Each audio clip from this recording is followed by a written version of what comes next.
capítulo 14.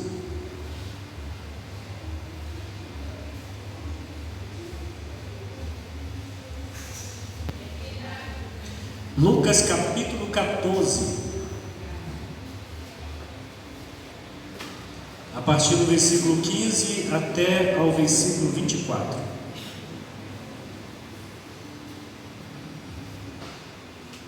Amém? Lucas 14, do 15 ao 24. Diz assim a palavra do Senhor nosso Deus: Ora, ouvindo tais palavras, um dos que estavam com ele à mesa disse-lhe: Bem-aventurado aquele que comer pão no reino de Deus. Ele, porém, respondeu: Certo homem deu uma grande ceia e convidou muitos. À hora da ceia, enviou o seu servo para avisar aos convidados: Vinde, porque tudo já está preparado. Não obstante, todos, a uma, começaram a escusar-se. Disse o primeiro: Comprei um campo e preciso de vê-lo. Rogo-te que me tenhas por escusado. Outro disse: Comprei 5 juntas de bois e vou experimentá-las. Rogo-te que me tenhas por escusado. E outro disse: Casei-me e por isso não posso ir. Voltando o servo, tudo contou ao seu senhor. Então, irado, o dono da casa disse ao seu servo: Sai depressa para as ruas e becos da cidade e traze para aqui os pobres, os aleijados, os cegos, os coxos. Depois lhe disse o servo: Senhor, feito está, como mandaste, e ainda há lugar. Respondeu-lhe o Senhor: Sai pelos caminhos e atalhos e obriga a todos a entrar para que fique cheia a minha casa. Porque vos declaro que nenhum daqueles homens que foram convidados provará a minha ceia. Amém, queridos? Vamos orar em nome do Senhor Jesus. Senhor nosso Deus, nosso Pai que estás nos céus, toda honra, toda glória, todo louvor, toda adoração e toda majestade sejam dados ao teu nome. Só o Senhor é digno de toda honra e de toda glória, de todo louvor e de toda adoração. Meu Senhor, meu Rei, obrigado pela tua santa palavra já aqui falada, anunciada, meu Deus, proclamada. E eu te peço, meu Deus, que o Senhor nos dê compreensão dela nesta noite, que possamos ser por ela edificados no Espírito Santo, que sejamos confrontados, que sejamos nesta noite, meu Deus, consolados, que sejamos nesta noite, meu Deus, em nome de Jesus, abençoados. Fala conosco de tal forma que não venhamos sair daqui, meu Deus, da forma como entramos, mas que possamos sair daqui renovados no Espírito do Senhor. É o que nós te pedimos e já te agradecemos agora e para sempre. Amém e amém. Você pode sentar-se, queridos. Que o Senhor continue abençoando poderosamente a sua vida. Glória a Deus. Estamos aqui para cultuar o nosso Pai Celestial, para anunciar o seu nome, para declarar que Ele é santo. Amém, queridos? Para declarar que Ele é maravilhoso. O texto que nós lemos, irmãos, é muito importante nós compreendermos, porque ele fala de períodos diferentes e povos diferentes. Ele que seja uma parábola, a parábola da grande ceia, ela originalmente ela é direcionada ao povo de Israel, o primeiro povo que foi escolhido, que foi convidado para fazer parte do reino de Deus. Amém, irmãos? São os convidados iniciados. Por outro lado, essa parábola enfatiza também a necessidade de nós, como cristãos, fazermos as perguntas adequadas sobre a nossa vida espiritual, sobre o nosso ministério, como nós estamos vivendo o cristianismo, como estamos vivendo o Evangelho. Será que nós somos um daqueles que estão recusando o convite do Senhor? Será que depois de termos aceito o convite de Jesus, depois de termos recebido o convite do Senhor, nós, no meio do caminho abandonamos, desistimos de irmos à festa. E aí você me pergunta: o que é essa festa? O que é essa ceia? É a ressurreição, irmãos. É a glória eterna, é a chegada do reino. Diga glória a Deus. E eu quero nessa noite, em nome de Jesus, aprender com você algumas lições sobre a parábola da grande ceia. E eu espero que você esteja aí, em nome de Jesus, disposto a ouvir a palavra, e juntos nós vamos aprender em nome do Senhor Jesus com esse texto, amém? Então vamos lá, versículo 15 diz assim: ora, ouvindo tais palavras, um dos que estavam com ele à mesa disse: bem-aventurado aquele que comer pão no reino de Deus. Veja aí a pergunta, irmãos, amém, irmãos? Na verdade não foi nem tanto uma pergunta, que a gente possa aqui colocar, mas uma afirmação. Essa pessoa disse: olha, bem-aventurado, feliz é aquele que participa do reino de Deus, mas que não somente participa, mas que se senta à mesa do reino. Quem sentava nas mesas reais eram os ministros, aqueles que faziam parte do reino, aquelas pessoas que eram mais chegadas ao reino, nos tempos bíblicos e até hoje, você vê os presidentes hoje de países se reunindo com seus ministros mais chegados, não é isso? É decidido o que vai acontecer com o país, são pessoas lá do alto escalão. Então essa pessoa olha para Jesus e diz assim: bem-aventurada aquela pessoa que se sentar no reino de Deus, porque é alguém especial, é alguém que é do alto escalão do reino de Deus. Diga glória a Deus. É alguém que está, em uma posição especial. E aí Jesus, irmãos, em resposta a essa afirmação, vem dizer que é algo, o que essa pessoa falou é verdade. Bem-aventurado, feliz é aqueles que se sentarem à mesa do reino. Bem-aventurados serão aqueles que entrarem no reino de Deus. Mas que os convidados nem sempre valorizam o seu convite, que os convidados, irmãos, nem sempre olham para o reino de Deus desta forma, e muitos acabam trocando o reino de Deus, trocando a sua salvação por coisas deste mundo. Se você continuar lendo o capítulo 14 de Lucas, nós vamos encontrar o Senhor fazendo algumas exigências para aqueles que querem servi-lo, porque essa parábola vai falar de abnegação, vai falar de renúncia. Para que eu possa me sentar na mesa do reino de Deus, eu preciso estar disposto a abrir mão do pecado, eu preciso estar disposto a abrir mão de uma vida profana, de uma vida contrária à palavra do Senhor. Por isso que muitos que são convidados, quando descobrem que para poder fazer parte deste reino, um reino glorioso, um reino que não terá fim, porque é isso que a palavra do Senhor diz, muitos, ao verem as exigências desse reino, desistem dele, preferem apenas esse período terreno e depois uma eternidade de sofrimento, uma eternidade de perdição. As pessoas hoje, irmãos, elas preferem ficarem perdidas nesse mundo e perdidas na eternidade. Quantas pessoas hoje rejeitam o Evangelho, rejeitam a salvação, porque a salvação exige renúncia, mas não é uma renúncia de coisas boas. A palavra do Senhor exige que nós venhamos renunciar aquilo que não presta, aquilo que não é de Deus. Amém ou não amém? O Senhor exige que nós venhamos renunciar o pecado, Ele exige que venhamos renunciar aquilo que profana a santidade do Senhor e que, acima de tudo, destrói também a nossa vida. Quando o Senhor manda nós renunciarmos o adultério, o que você perderia por rejeitar o adultério, irmãos? O que você perderia por viver uma vida, equilibrada, sem a bebedeira, por você viver uma vida sem os vícios? O que você perde por viver uma vida sem vícios? O que você perde por viver uma vida sem prostituição? O que você perde por viver uma vida recatada, pura e santa diante do Senhor? Você não perde nada. Quem está entendendo, diga glória a Deus.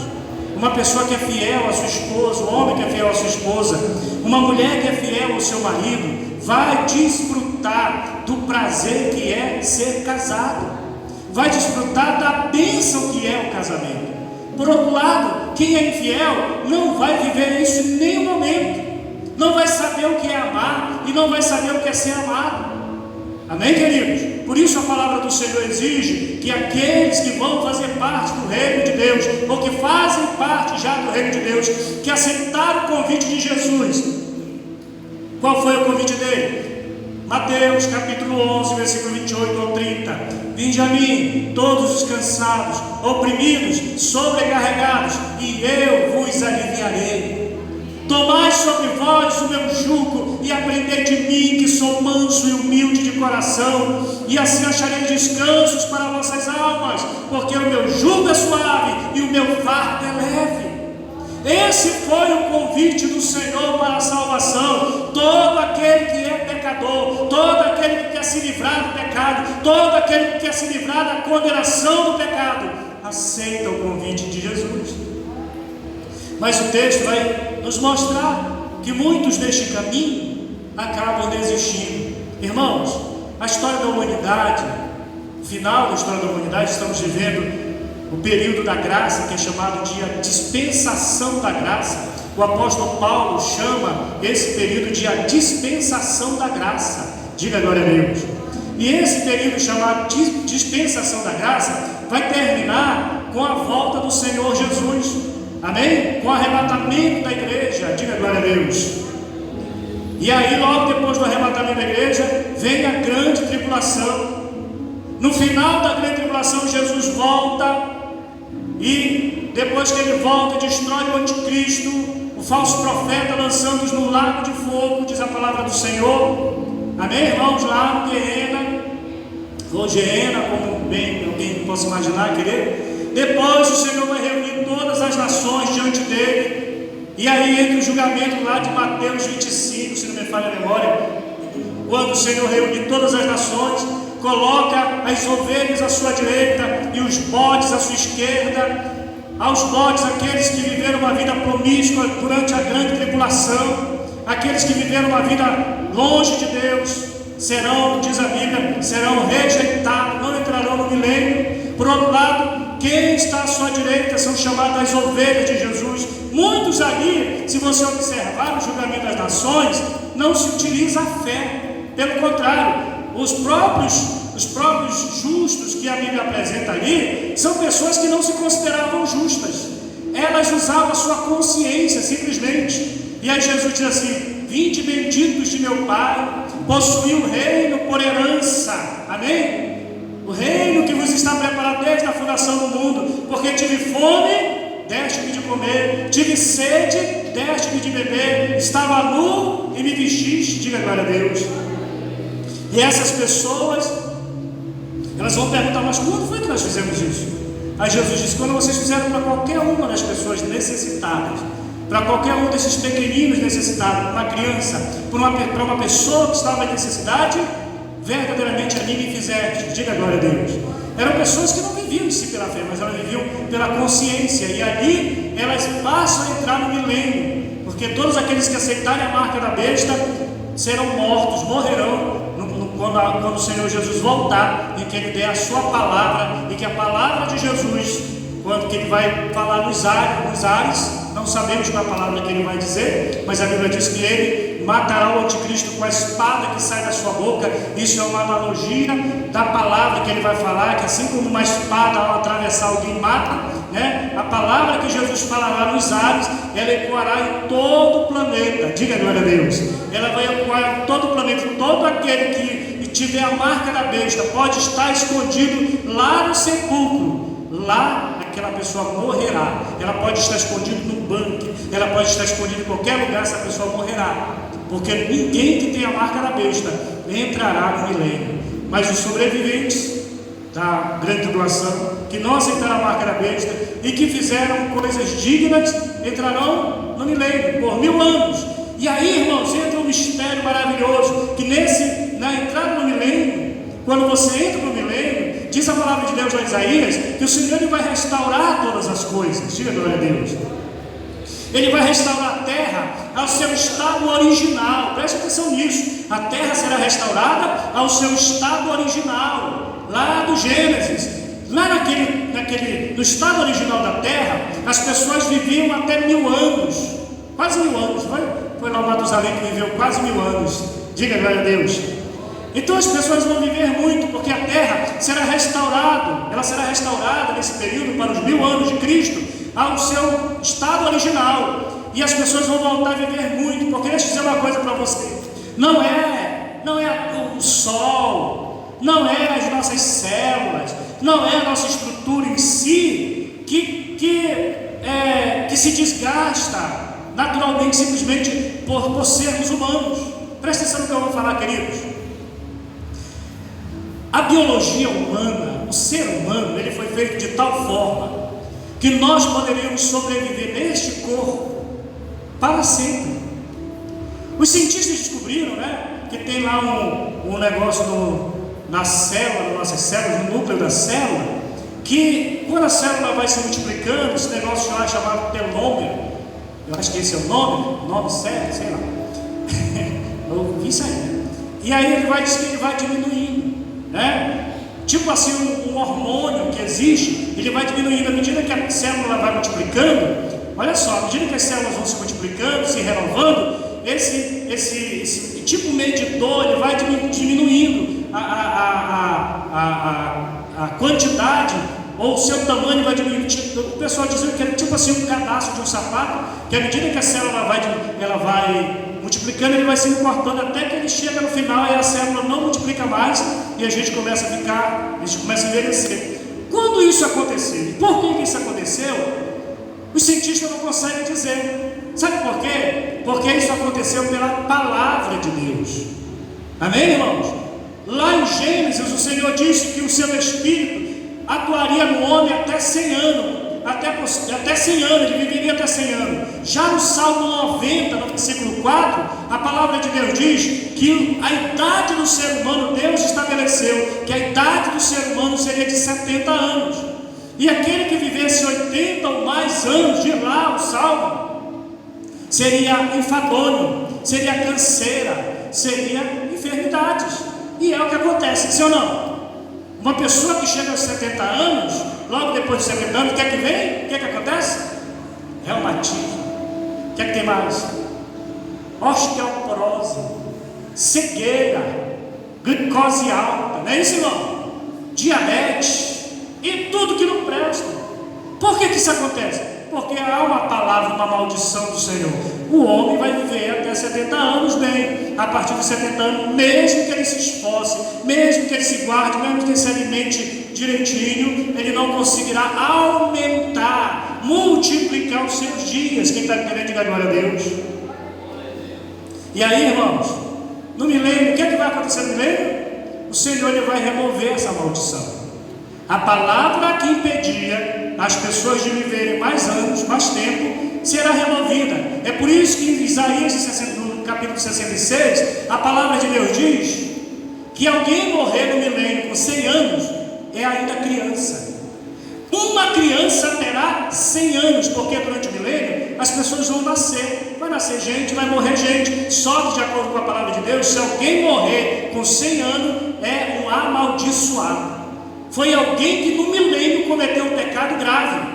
É alguém que cometeu uma afronta direta ao Senhor, ao Deus Todo-Poderoso. Você já pensou, irmão? Se olhar assim, a sua aparência, a nossa aparência, qual era a aparência de Adão? Quantos anos mais ou menos Adão aparentava quando Deus o criou, hein? Ele devia ter o quê? A aparência de uns 25 anos, uns 20 anos. O que é que vocês acham? Acredito que seja isso, né? Bem jovem, ali a Eva, seus 18, 20 anos, bem bonita, Adão bem bonito. Que no corpo que nós vamos ter, certamente será a aparência que nós teremos na eternidade. Porque Jesus ele veio, e foi assassinado aos 33 anos, mas quando ele ressuscitou em um corpo glorioso, diga glória a Deus. E a igreja, quando a igreja ressuscitar, também vai ressuscitar no corpo glorioso. Mas no milênio, as pessoas que entrarem no milênio, elas vão entrar e vão viver muitos anos. Elas poderão viver todo o milênio. Quem entrar no milênio poderá viver o milênio todo. Quem está entendendo, diga glória a Deus. Nesse período diz a Bíblia que não haverá violência. As pessoas não aprenderão a guerra. Não haverá guerra. Por que não haverá guerra? Porque no milênio não haverá fronteiras. Não vai existir os Estados Unidos, o Brasil, a Argentina. Não existe isso. Vai ser um povo só. Vai ser tipo assim, um único país. Quem está entendendo, glória a Deus. Apesar que a Bíblia diz que as nações elas existirão e cada nação enviará anualmente um representante a Jerusalém para estar diante do Senhor e receber em Jerusalém a orientação do que deve ser feito naquela nação. Se a nação não enviar o seu representante, diz a palavra de Deus, que essa nação não receberá chuva, mas o rei da nação será o Senhor Jesus Cristo. Jesus será o rei de todas as nações. Diga glória a Deus. Ele governará todas as nações. Amém, meus irmãos? Diga glória a Deus. Amém, meus irmãos? Isso é maravilhoso, né? E aí, voltando para cá, isso aqui estamos falando já de algo mais profundo do que o milênio. Estamos falando da eternidade. Estamos falando de sentar na mesa do rei. Diga glória a Deus, irmão. Lá no céu. E aí a pessoa diz para Jesus: bem-aventurado aquele que sentar na tua mesa, junto com o rei, porque só senta na mesa do rei quem é ministro, só senta na mesa do rei quem realmente é especial. E aí Jesus começa no versículo 16, ele diz o seguinte: ele, porém, respondeu: certo homem deu uma grande ceia e convidou muitos. Diga, eu fui convidado. Quem foi convidado aqui? Você foi convidado para a ceia do Senhor. Você foi convidado para fazer parte do reino de Deus. Amém? Vai chegar a hora em que os anjos virão reunir todos os seus escolhidos. E nessa hora, olha só o versículo 17. A hora da ceia enviou o seu servo para avisar aos convidados: vinde, porque tudo já está preparado. Não obstante, todos a uma começaram a excusar-se. Disse o primeiro: comprei um campo e preciso ir vê-lo. Rogo-te que me tenhas por excusado, ou seja, me desculpe, eu não posso ir porque eu comprei um campo.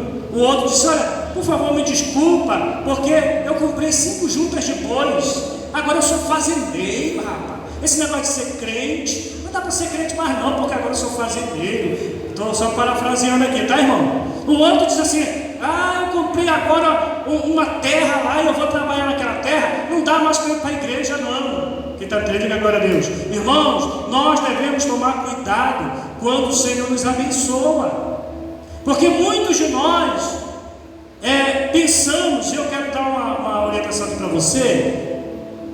Você talvez pense assim: se eu não trabalhar empregado, se eu trabalhar para mim mesmo, eu vou ter mais tempo. Eu quero dizer para você que se você trabalhar para você mesmo, você terá menos tempo. E você não terá, se você não organizar a sua vida, você não terá tempo para nada. O trabalho vai consumir você. Se você tem um trabalho, se você não vigiar, as pessoas, elas não querem saber se é domingo, elas não vão querer saber se você está doente, elas não vão querer saber de nada. Quando você trabalha empregado, você tem o seu horário, você pode até se planejar em cima do seu horário. Amém ou não amém? Hoje eu vou para a igreja, né? Tal dia eu vou para a igreja, meu horário tem esse horário, eu vou sair tal hora do trabalho, o ônibus é difícil mesmo, né? Sempre assim, né? Se é difícil o ônibus, a minha igreja já fica lá na rua mesmo, eu desço na frente da igreja, eu posso entrar na igreja, aproveito, participo do culto. Pode ser assim, você se planeja. Meu irmão, se você trabalha um dia, outro não, 12/36, você pode ir lá, quando eu estiver de volta, eu vou para a minha igreja, vou adorar o meu Senhor, agradecer Ele pela bênção que Ele me deu. Então você se planeja. Quem trabalha por conta própria de domingo a domingo, não tem férias, você tem que organizar a sua vida para você tirar férias. Então quem quer ser empreendedor precisa entender isso. Quem está entendendo, diga glória a Deus. Tem que entender isso, porque senão o mundo, irmãos, o trabalho, ele é capaz de sugar você. Olha o que Jesus está falando. A pessoa: eu comprei comprei uma propriedade, eu preciso ver como é que essa propriedade, não dá para eu cuidar da minha devoção, não dá para eu cuidar da minha vida espiritual, não dá para eu ir para a igreja, não. Igreja, eu vou depois, irmãos, não faça isso.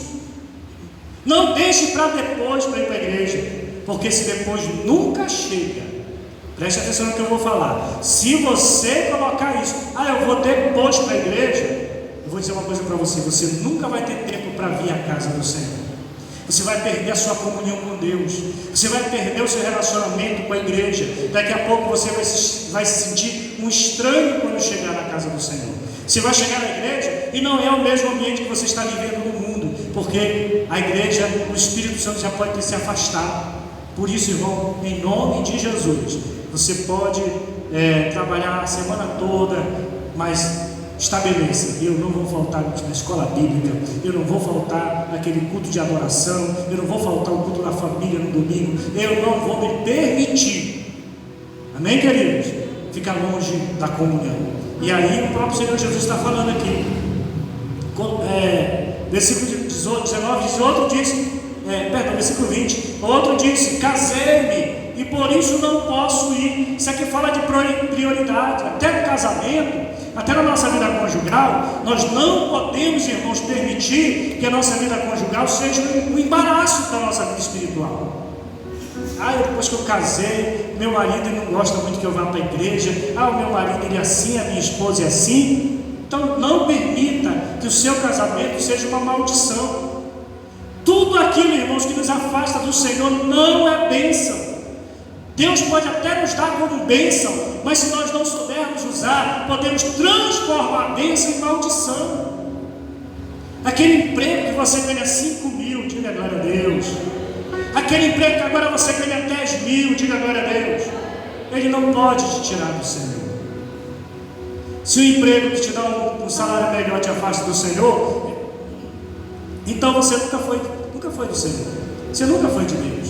Porque se o dinheiro te afasta de Deus, se o empreendimento te afasta de Deus, se o teu casamento te afasta de Deus, se a tua família te afasta de Deus, o próprio Senhor Jesus, é por isso que Jesus diz, e aqui ele fala nesse capítulo, ele fala: quem ama pai, quem ama mãe, quem ama filho, quem ama os bens materiais, quem ama a própria vida mais do que a ele, não é digno dele. Por isso que muita gente abre mão do convite. Quem está entendendo, glória a Deus. É por isso que muitos, na hora que recebem o convite, recebem com alegria. Você lembra da parábola? Essa parábola aqui, a gente pode até associar ela com uma outra parábola, a parábola da semente. E o semeador saiu a semear, e a semente caiu em várias terras diferentes. Quem lembra disso? Caiu na beira do caminho, caiu entre as pedras, caiu entre os espinhos, mas também caiu numa terra boa. A terra boa é aquela, irmãos, que não negocia a sua comunhão com Deus, não negocia a sua vida de comunhão com a sua igreja. Não adianta adorar a Deus somente em casa. Não, eu adoro Deus em casa. E a sua igreja, você é membro. Você é membro de um corpo. Como um membro pode viver só? O membro só é membro. Ele não apodrece se ele estiver no corpo. E nós, irmãos, como igreja, somos um só. E não existe: eu faço parte da igreja do Senhor Jesus, mas eu fico na minha casa. Não, ou você faz parte de uma igreja local, que você conhece os seus irmãos e que você ministra na vida de alguém, e essa igreja ministra na tua vida, mas você não faz parte da igreja. Conversa fiada. Amém, meus irmãos? Então nós que servimos ao Senhor precisamos tomar cuidado. Por quê? O Senhor, Ele não vai perder tempo. Diga comigo: Deus não perde tempo. Se eu e você não cuidarmos da nossa vida espiritual, Ele vai colocar outro em nosso lugar. Porque eu sou bonitão. Porque eu tenho muitos talentos. Porque eu tenho um bom dízimo. Porque eu sou isso, eu sou aquilo outro. Então eu faço o que eu quero. No reino de Deus nós fazemos o que o Senhor quer. Amém, meus irmãos? E olha aqui o que diz a palavra. Versículo 21, que diz assim: versículo 20. E outro disse: casei-me e por isso não posso ir. Volta no servo, tudo contou ao seu senhor. Então, indo, o dono da casa disse ao seu servo: sai depressa para as ruas e becos da cidade e traze para aqui os pobres, os aleijados, os cegos e os coxos, já que os ricos não querem, já que aqueles que estão muito ocupados com seus grandes negócios, com o seu salário, com a sua casa, com a sua família, não quer Jesus, então busca quem não tem ninguém. Diga glória a Deus. E aí é por isso que Jesus disse que é mais fácil um camelo passar no fundo de uma agulha do que um rico entrar no reino de Deus. O rico geralmente, às vezes não precisa ser rico não, às vezes a pessoa fica logo envaidecida com poucas coisas. E aí a palavra do Senhor nos diz aqui que o Senhor traz todos os necessitados. O reino de Deus, diga comigo, o reino de Deus é para quem necessita dele. Você necessita do reino de Deus? Se você tem necessidade do reino de Deus na tua vida, então ele é para você.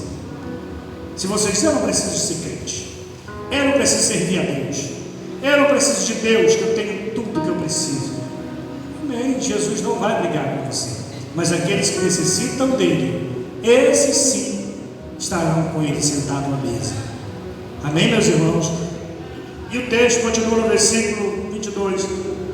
Depois lhe disse o servo: Senhor, feito está como mandaste, e ainda há lugar. Respondeu-lhe o Senhor: sai pelos caminhos e atalhos e obrigas a todos a entrar, para que fique cheia a minha casa. Essa palavra aqui, obrigar, não significa forçar, mas sim convencer alguém a entrar. Tem muita gente, irmãos, que não vem na igreja porque se sente tão indigno, porque é uma pessoa ruim, é uma pessoa que fez coisa errada. Se você ler esse mesmo texto lá em Mateus, no livro de Mateus, essa mesma parábola, só que Mateus ele vai mostrar um pouco diferente.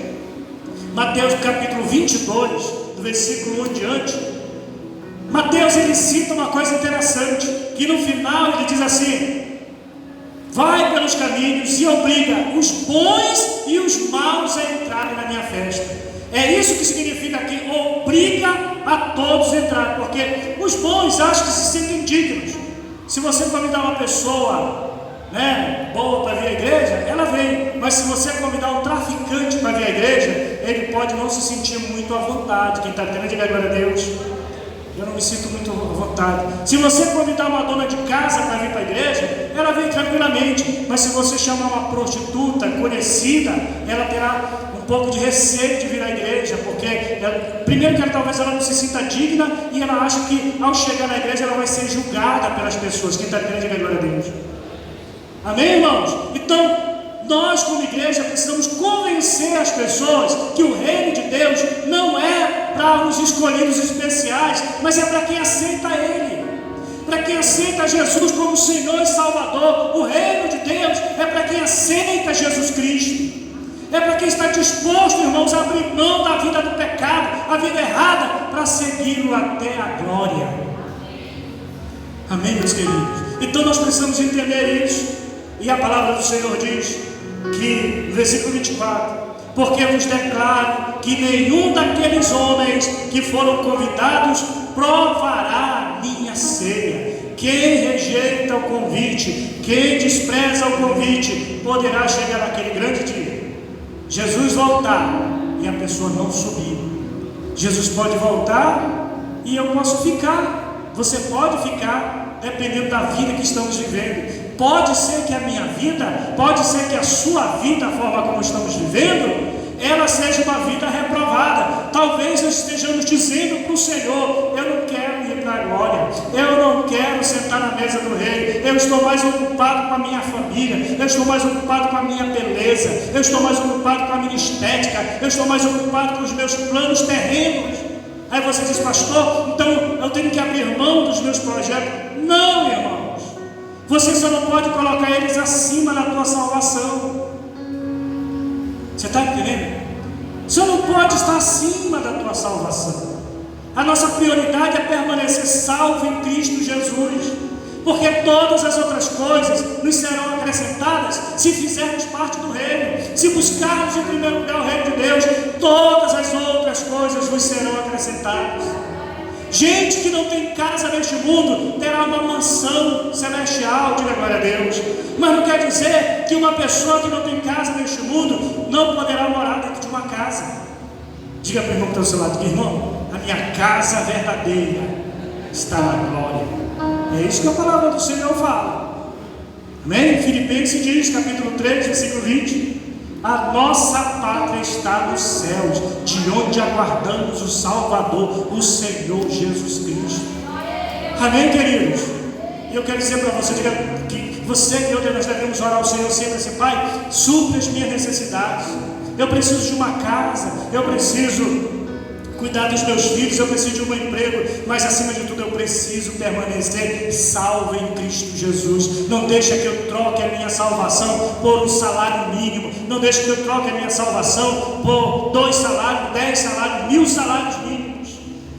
Que o meu coração, que o nosso coração, meus irmãos, seja totalmente do Senhor.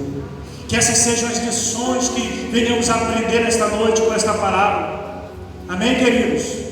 A lição principal aqui de não negligenciarmos a nossa salvação, de avaliarmos se estamos realmente negando ou rejeitando o convite, que na hora da salvação, na hora da colheita, não venhamos ficar de fora.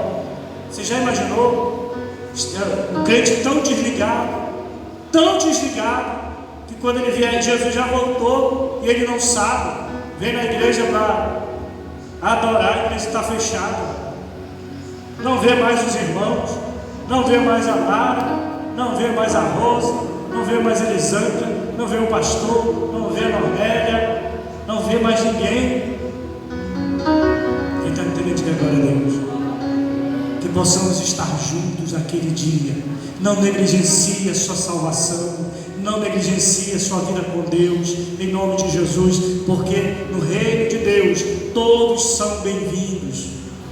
Vem como você estiver, porque Jesus te transformará naquilo que Ele quer que você seja. A gente vem do jeito que Ele te está, do mesmo jeito, te vem tudo errado, a gente vem uma vida toda errada. Só que nós não permanecemos em uma vida errada, porque o Senhor nos molda para que possamos fazer parte da ceia, possamos sentar na mesa do Senhor. Quem deseja aqui mais de Deus? Quem deseja ter a sua vida lapidada no Espírito Santo? Então fique de pé, nós vamos orar, nós vamos pedir para o Senhor, nesse dia de missão, nessa noite de missão,